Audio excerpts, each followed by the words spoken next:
जय Shri Jagannath. Odisha state open university POD पाठ्यक्रम को समस्त को स्वागत। आज वीडियो रे आमे पीओडी 101 रो यूनिट 4 रो पार्ट 2 आलोचना करिबा। गत वीडियो रे पार्ट 1 रो अर्धेक अंश आमे आलोचना करिछे। तले आज वीडियो रे आमे आलोचना करिबा नृत्य और संगीत परंपरा, समर संस्कृति एवं वाणिज्य संस्कृति एतिके आमे ए वीडियो रे आलोचना करिबा। अच्छा, ताले प्रथमे नृत्य और संगीत परंपरा। ताले उत्कलीय संस्कृति रे गोटे आमर संगीत नृत्य एगुड़ा को अनेक प्राचीन परंपरा एवं अनेक समृद्ध मध्य। पूर्व क्लास रे आमे आलोचना करुथिले गुंफा चित्रर कथा, जोठी कि नृत्यर चित्र मध्य खोदित हेछि। एबे गुंफा समय रु ही आमर आदिम मानव मनीष माने जो थिले गुंफा भितरे से माने नृत्य संगीत एसबु रे से माने संगीत नृत्य करुथिले। अच्छा, ओडिशा रे बा उत्कलीय संस्कृति रे ए नृत्य कला रो गोटे परंपरा रही, समृद्ध परंपरा रही। एटा आजिर नुहे, अनेक वर्ष गड़ी आसूची आम जानिले। ताले जेमती कि आमर मंदिर गात्र मानकरे मध्य पहाड़ गुंफा पर कहली नर्तक नर्तकी मानकर सब चित्र सब खोदेई करा हेची। तेणु करी लोकनृत्य आम ओडिशार जो लोकनृत्य अच्छी, लोकनृत्य मध्य खाली ओडिशा रे नुहे किंबा आम भारत वर्ष रे नुहे, विदेश रे मध्य अनेक ना करिछि, ख्याति अर्जन करिके आसीछि, जस अर्जन करिके आसीछि। ताले आमे ए नृत्य और संगीत परंपरा भितरे आमे प्रथमे देखिबा ओडिसी नृत्यर कथा। ताले ओडिसी नृत्य एक शास्त्रीय नृत्य, जहाँकि शास्त्रीय नृत्यर सम्मान रे विभूषित हेछि। ताले ओडिसी नृत्य कौन होता है? नर्तक नर्तकी उभय कौन करती नृत्य, अर्थात से गोटे अभिनय कला से गोटे प्रकार स्वतंत्र तार नृत्य गोटे स्वतंत्र ओडिसी संगीत रही एवं ए नृत्यर शास्त्रीय नियम रही। जमती मन इच्छा खाली नाचिदेले हेनी। जमती कि कौन ना नृत्यर विषय वस्तु को साधारणतः मुख्यतः 5 भाग विभक्त कराई। 1 रे मंगलाचरण, 2 रे बटु नृत्य, 3 रे पल्लवी, 4 रे अभिनय, 5 रे मुख्य नाटक। ताले ये जो संगीत थाए, संगीत गुड़ाक कौन ना गीति कविता। गीति कविता कौन ना जोटा कि छंदबद्ध भाव में रचना करा जाइथिबो, जोटा कि पद को पद पड़ुथिबो, जोटा कि बोलिया पे सुविधा मध्य हेइथिबो। आ ई संगीत सहित ए जो नृत्य जो परिवेषण करा जाए ता सहित मध्य वाद्य यंत्र मध्य रही। कौन कौन ना मादल, गिनी, झांझ, बंसी एमती सब वाद्य यंत्र व्यवहार करा जाइथाय। किए सब आमर लिखिचंती ओडिसी संगीत को ना जयदेव, उपेन्द्र भंज, बनमाली दास, बलदेव रथ, गोपाल कृष्ण ए माने समस्ते ए काव्य संगीत ओडिसी नृत्य परिवेश जो लिखिचंती ओडिसी नृत्य परिवेषण समय तांकरी संगीत गुड़ाक जो लिखिचंती से गुड़ाक बोला जाए। तापर आसला हमर छऊ नृत्य। छऊ नृत्य मध्य ओडिशा रे गोटे बहुत प्रसिद्ध नृत्य। आमर मयूरभंज, सढ़ेईकला, पुरुलियाटा बर्तमान पश्चिमबंग रे सेठी सब छऊ नृत्य खूब प्रसिद्ध। ताले आमर जो पंडित माने सबू छऊ नृत्य पाई कहती जे एटा माने सैन्य मानकर मनोरंजन पाई कि सैन्य मानकर छाउणी रे ए छऊ नृत्यर आयोजन करा जाउथला। से सब युद्ध लागि रहउतला, सैनिक माने घर को आसिकी बाहर सेना छाउणी रे बहुत बहुत दिन काटुतिले, तो तांको मनरे पुणी आग्रह रखिबा पाई, उत्साह रखिबा पाई छऊ नृत्य करा जाउथला। ताले छाउणी रो ए छऊ शब्द उत्पत्ति लाभ करछि बोली कहा जाय। एटा गोटे सामरिक नृत्य, युद्धर नृत्य, माने एथिरे जो मादल, धुमसा, चढ़चड़ी, काहाली जो वाद्य यंत्र सब सैनिक माने व्यवहार करथिले ए नृत्य पाई वाद्य यंत्र। ताले छऊ नृत्य मुख्यतः केबे आयोजित हुए ना चैत्र पर्व समय मुख्यतः छऊ नृत्य आयोजन करा जाइथाय। आ ए छऊ नृत्य रे वीर रस को बेसी प्राधान्य दिया जाए। गला तापर आसला हमर डालखाई नृत्य। डालखाई नृत्यटा पश्चिम ओडिशार बहुत लोकप्रिय नृत्य, आम समस्त जानिचे। नृत्यर गीतरे प्रतिपदर आरंभ और शेष डालखाई शब्द थाए। प्रथम डालखाई, शेष डालखाई। जहाँकि डालखाई किए ना डालखाई हेले देवी तांको ही डालखाई देवी को लक्ष्य करी ही यह करा जाई थाए जेमती कि तांकर अनेक पर्वपर्वाणी हुए पश्चिम ओडिशा रे जेमती पुष पुनेई नुआखाई भाई जिउंतिया यही सब पर्वपर्वाणी रे डालखाई नृत्य को परिवेषण करा जाए आमर संबलपुर बलांगीर सुंदरगढ़ बरगढ़ नुआपड़ा कलाहांडी यही सब जो पश्चिम पटर जिला गुड़ाक अच्छी मुख्यतः महिला माने यही डालखाई नृत्य करिथांती एकाठी होगी तापर आसला आमर गोटीपुओ नृत्य जहाँकि पुरी जिल्लारू ये गोटीपुओ नृत्यटा जन्म होती आ गोटीपुओ नृत्य को पुरुष ही नाची था साधारणतः एटा गोटे लोक नृत्य गोटीपुओ नृत्यटा तापर आसला आमर पाला आमे जानिछे पाला बहुत प्रसिद्ध आमर किछि घरे पूजा पर्व हेले बा कौनसी प्रकार बड़ अनुष्ठान हेले किछि यात्रा मेला लागिले ये सब पाला दासकाठिया एगुड़ाक सब आयोजित करा जाई थाए ताले एटा गोटे लोकप्रिय नृत्य जहाँकि गाँ ठू सहर सबुठी तार चाल अच्छी ताले ज्ञानी गुणी सुधीजन सहित ग्रामीण निरक्षर जनता मध्य एता दर्शक मध्य श्रोता और दर्शक उभय एताको उपभोग करती एथिरे पुराण चर्चा संगे विभिन्न रागरागिणी युक्त संगीतर मध्य थाए नियोजन थाए तार वाद्ययंत्र गुड़ा कौन ना झांझ मृदंग यही सब बाजिब एवं ता ताले ताले विभिन्न अंगभंगी करिकी मनोरंजन श्रोता मानकर मनोरंजन करिथांती मृदंग वादक और साथी माने मिसिकी पाल्लारे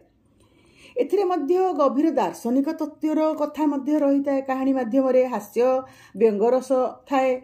जहाँकि दर्शक मानकर मनोरंजन करिवार सहायक होता है एटा गोटे आम ओडिशार बड़ गौरवमय परंपरा आमर काव्य रचनार परंपरा को पाला केवल उज्जीवित करिछि ता नुहे साधारण जनता भितर मध्य एटा खूब प्रसारित कोडा ना पाला तापर आसला आमर दासकाठिया मध्य गोटे लोकप्रिय नृत्य दीटा काठी धरिकी ठक ठक करिकी जो संगीतर सुर देकरी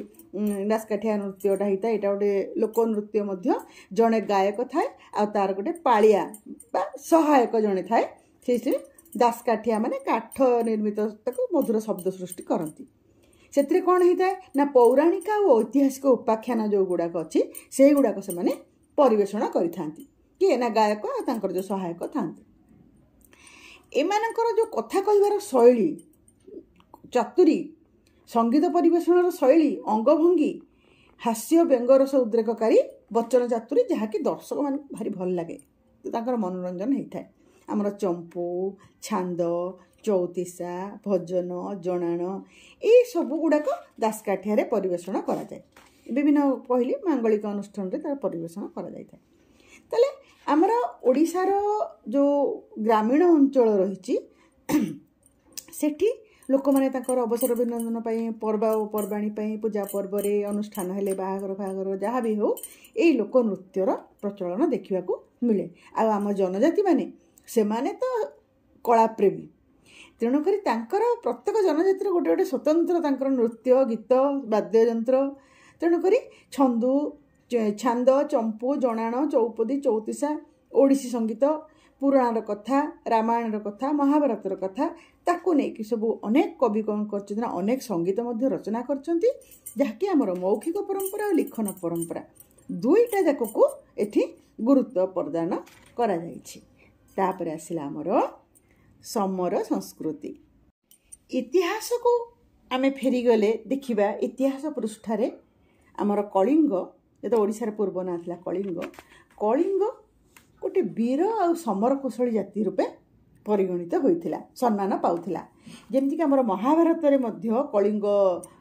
सेना थिले युद्धरे बोली महाभारत युद्धरे बोली वर्णना करा जायछि कुरुक्षेत्र युद्धरे कलिंग सेना थिले जो माने कि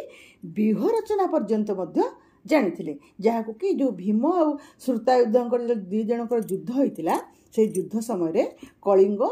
संजय कौन करथिले ना धृतराष्ट्र को आमर ए कलिंग सेनार साहस आ कौशलर अनेक प्रशंसा करथिले आ सम्राट अशोक मध्य कलिंग को जय करबा पई आसिक युद्ध करथिले धौली ठारे से युद्ध होइथिला जोटा कि आमर इतिहासर गोटे पृष्ठारे लिपिबद्ध होइकी रहिछि प्रमाण सहित आमर धौलीगिरी पहाड़ सेठी अशोकंकर शिलालेख ए सब रहिछि ताले कलिंग जाति सिना अशोकंकर संगे युद्ध करिथिला जीति पारि नथिला किंतु सी पराजय स्वीकार कर नथिला डरी जाई नथिला पछुको फेरी जाई नथिला से तार शेष रक्त पर्यंत से लड़ीथिला मगध सैन्य सहित अशोकंक सैन्य सहित जहाँकि से जो युद्धर विभीषिका एपरि भयंकर थिला जे चंडाशोक जहाँ कहुला अशोकंकु तांकर हृदय को मध्य तरल दे धर्माशोक परिवर्तन करे देइथिला सी मध्य कहले विजय नुहे शांति ही मुख्य जिनस मनीष एटा अशोक अनुभव करथिले आमर आसिले ऐर खारबेल तांको समय आम जाचे से गंगारू गोदावरी पर्यंत विस्तृत थिला तांकर साम्राज्य से जय करथिले काहाकू नहीं कि करथिले ए कलिंगर सेना मानकू नहीं कि हित करथिले ना तापरे से कौन करथिले ना मगध को आक्रमण करिकि आमर कलिंग युद्धर प्रतिशोध नैथिले एवं मगध को जयलाभ करिकि ताको निज साम्राज्य रे मिसेई मध्य देइथिले तापरे आमर पंचदश शताब्दी रे जो आमर सूर्यवंशी सम्राट थिले गजपति कपिलेन्द्र देव सी उत्कल प्रदेश को शासन कले तांको शासन ही थिला आमर ओडिशा इतिहास गोटे स्वर्णिम अध्याय बोली आमे कहि परिबा कारण कपिलेन्द्र देवଙ୍କ समय जे आमर जो ओडिया सैन्य माने थिले से माने एते वीर थिले जे वीरत्वर सहित से माने युद्ध करिकि आमर उत्कलर साम्राज्य को गंगा ठारू गोदावरी पर्यंत विस्तृत करिथिले सीमा को कपिलेन्द्र देवଙ୍କ परे तांको पुआ आसिले गजपति पुरुषोत्तम देव से मध्य कांची विजय करिकि तांकर वीरत्वर प्रमाण करैथिले तापरे आमर जो कलिंग वीर थिले तांकर जो पाइक थिले कोठी ना खोर्दा रे जोटा कि आमर कलिंगर केंद्र स्थल बोली कहि परिबा खोर्दा सेठ जो पाइक थिले पाइक वीर थिले तले पाइक संस्कृति ओडिया मानकर वीरत्व को बेसी परा देखै थाए प्रकाशित करि थाए प्रदर्शित करि थाए कलिंग उत्कल कहले सेते खोर्दा को ही बुझा जाउथिला आमर 1803 रे इंग्रेज शासन कला अधिकार कला ओडिशा को ताले 1568 रे 1803 एतिकी वर्ष पर्यंत खोर्दा थिला उत्कलर राजधानी जहाँकि गड़ मध्य तार रही आमर राजा दिव्य सिंह देव से 16 शताब्दी से गड़ निर्माण करते खोर्दा गड़ आमर उत्कलर जो पाइक वीर माने शेष पर्यंत खोर्दा को अपराजय रखा को सुरक्षा प्रदान करने युद्ध करछन तेणुक समर कौशल खूब कुशली थिले आ निपुण थिले आमर पाइक माने से माने आमर रणकौशल सब कौटु प्रशिक्षण नौथिले ना आखड़ा घर आमर जयराज गुरु बक्सी जगबंधु एई माने सब एई वीर माटीर कलिंग माटीर वीर संतान जो माने कि ओडिया जातिर गौरव को बढ़ाई द्वितीय विश्वयुद्ध रे मध्य आमर भारतीय सेना ता संगे आमर कलिंग सेना भी थिले सैनिक से माने मध्य केमती युद्ध करथिले ता मध्य हमें जानिचे तले अशोकक कलिंग युद्ध खारवेलंकर साम्राज्य विस्तार कपिलेन्द्र देवंकर दाक्षिणात्य अभियान ये सब गोटे गोटे ऐतिहासिक दलील आम कलिंग